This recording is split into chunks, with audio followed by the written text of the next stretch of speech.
Hello, my name is Bennech. I'm from Brazil and currently a PhD candidate in political science at the University of Würzburg in Germany and also a DFG research fellow.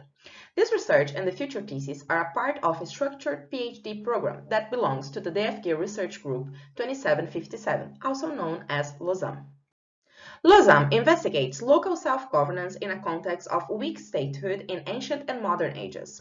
The group has an interdisciplinary approach, bringing together political science, anthropology, geography, ancient history, theology, and archaeology. As a collective goal, the challenge is to elaborate a typology about how human societies over time find and establish self-organizing options when facing gaps left by the state regarding, for instance, education, security, and access to water resources. When analyzing relations between the state and the local level, most of the political science literature focuses on state structures and institutions. On the other hand, the main effort here is to concentrate on the local level to verify whether the locality is crucial to grasp statehood and self-governance fully. This background considered, we are going to need a bit of context. The research object is the University of Santa Cruz do Sul, UNISC, a community university in Vale do Rio Pardo, a German immigration region in South Brazil. The first German immigrants arrived in Brazil in the first decades of the 19th century, especially in 1849 in Santa Cruz do Sul. In the south of Brazil, the most significant purpose of bringing European migrants was to colonize that portion of the country, with small farmers producing food on their own plots. Although the coming of immigrants was interesting to Brazil, the Brazilian state did not provide even essential resources like education, health, and security. Hence, local self-organization was the option for German migrants to provide these essential resources, especially education. In this sense, community schools were the most substantial and broader educational opportunity in that region for many years. That is to say, the community organized the needed structure and resources to build schools and educate their children. In those schools, the first language learned used to be German, sometimes followed by Portuguese, the Brazilian national language. Not the state, not private initiatives, the community did it. Here, it is crucial to highlight a third institutional structure, not public, not private, a kind of organization in which the profits come back to the institution itself, not the government or its shareholders. We are going to come back to this point soon. However, it was not an easy path. In the 1930s, the state intervened and almost extinguished this kind of initiative. During the dictatorship ruled by Getúlio Vargas, there was a nationalization campaign, which advocated against migrant communities and the diffusion of German culture and language, for example. The outcome was the enlargement of the public school system, followed minorly by private schools. Community schools themselves almost disappeared, but the culture of local governance towards education did not.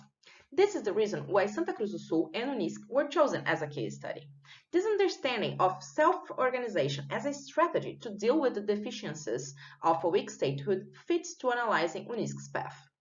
Local actors identified an unfilled gap regarding their need for higher education due to the socioeconomic development of Vale do Rio Pardo region, and mainly Santa Cruz do Sul. Not having faculties or universities was an obstacle to prevent young people from studying in the capital and not returning to Santa Cruz do Sul, for example. An essential element here is to assert what weak statehood means in this context. Weak statehood does not mean that the state has withdrawn from local matters. It also does not mean that a weak statehood necessarily is threatened to disappear. The point here is that a weak statehood is only partially functional. The state plays a role in the local self-governance. It is actually the environment where local self-governance develops. All considered, historical institutionalism is the theoretical approach chosen to address this research. Four elements here are vital: institutions, time and sequence, positive feedback, and path dependence. First, historical institutionalism posits institutions as the formal and informal rules and procedures that dictate organizational structures and processes. Moreover, it states that human behavior depends on individuals, the context, and the rules. It aims to answer which and how institutions matter, endeavoring to understand how the real rules work, either formal or informal. Second, it highlights the importance of time and sequence because what happens and when happens matter. It is to say, temporality is central for the analysis of political outcomes. Third, social and political events impact institutions' formation, influence their design, and affect their trajectory through history. Creating new institutions and policies comprises high costs because it demands investment in learning, coordination, and adaptation, for instance. Once this effort is in motion, the stakeholders progressively understand and commit to the rules, usually being rewarded by the institutional arrangements. The accumulation of positive feedback contributes to establishing an institutional status quo that increasingly intensifies the costs to change paths. Finally, that is to say that chosen institutional paths structure increasing returns, producing equilibria and, therefore, a level of resistance towards change, and that is path dependence. To sum up, historical institutionalism is useful in this theoretical scenario because it provides the tools to answer real-world questions and to look for real causal explanations. Real here means the variety of actual situations that actors face, the options that they have, and identify as available, for example. This approach sheds light on broader perceptions of local solutions to social demands and the understanding of weak statehood itself. The goal here is to examine how local strategies present themselves as alternatives for adverse symptoms of a weak statehood, such as a lack of essential services or the unequal distribution. So, now that we have the context and the theoretical approach presented, my research question is, considering local self-governance and path dependencies in a context of weak statehood, which are and why there are institutional continuities and changes in UNISC's trajectory through time? Now, let's talk about field research, sources, data, and methods. The first year of PhD research and work included 4 months of field research. Also, the methodology will comprise document research, legal framework analysis, interviews, and social network analysis. So far, I did 19 interviews with members of UNISC staff, civil society, and state-related actors, such as local politicians. Furthermore, there was 1 meeting observation and several documents were collected. Among the documents, there are meetings minutes and reports from different organizations and university spheres. And now, let's talk about the first insights and results of my research. In UNISC's case, the local actors' original idea was to claim for a public university to the Vale do Rio Pardo region. To do that, they founded the Association Pro Higher Education in Santa Cruz do Sul in 1962. While waiting for a positive response from the federal government regarding the possibility of a public university in the region, APESC made partnerships with other institutions to provide higher education courses in Santa Cruz do Sul. Later, the existence of those individual faculties led to the creation of the Integrated Faculties of Santa Cruz do Sul, which was already a community organization. Following the logic of the 20th century community schools, the integrated faculties did not belong to the state or a private owner. APESC, a non-profit association, was the owner. The frustration regarding implementing a public university increased between the end of the 80s and the beginning of the 90s. Therefore, APESC decided to engage fully in the process of creating a community university. And here, I want to highlight that they chose to found a community university, considering that to create a private university, for example, was also an option. In this institutional design, the community university, all the profits revert to the institution itself.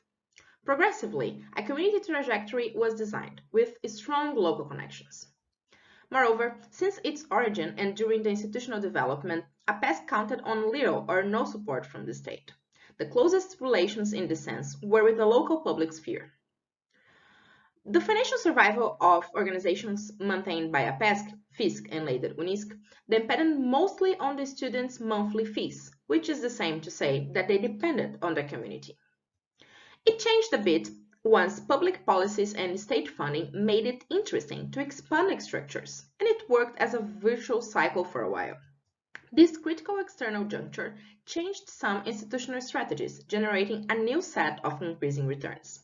However, UNISC became largely dependent on funds from public policies to ensure its financial endurance, moving away from the initial structure and towards an approximation of government structures.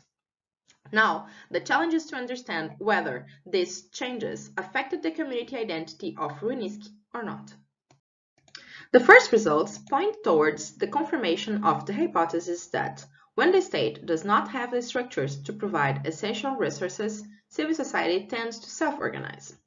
This understanding opens the possibility to, instead of interpreting this kind of community response as merely a symptom of a weak statehood, to perceive and understand how communities can self-organize and build a vast sort of new opportunities. In UNISC's case, although the strategies and roles may have changed over time, self-organizing is still the chosen alternative. In other words, since the state did not take the responsibility for higher education in the region, the solution did not come from the private sector either. We can relate the core initiative of the community schools from the last century to the decision to create a community university, when the state denied the possibility of a public university. What we see is that the solution for the demand came from a non-profit civil society association with a community approach that did not fit in the traditional public versus private duo. The next step of the research is to deepen the analysis of the self-governance paths and characteristics, as well as studying whether the changes have compromised the community identity of UNISC or not. And so, that was my presentation. I thank you so much for watching it. Considering that this is an ongoing research, inputs and feedback are more than welcome. It will be a pleasure to answer your questions and debate about institutions, local self-governance, and statehood. You can contact me by email, and I surely wait for your follow on Twitter. Hope to hear from you soon. Have a nice day.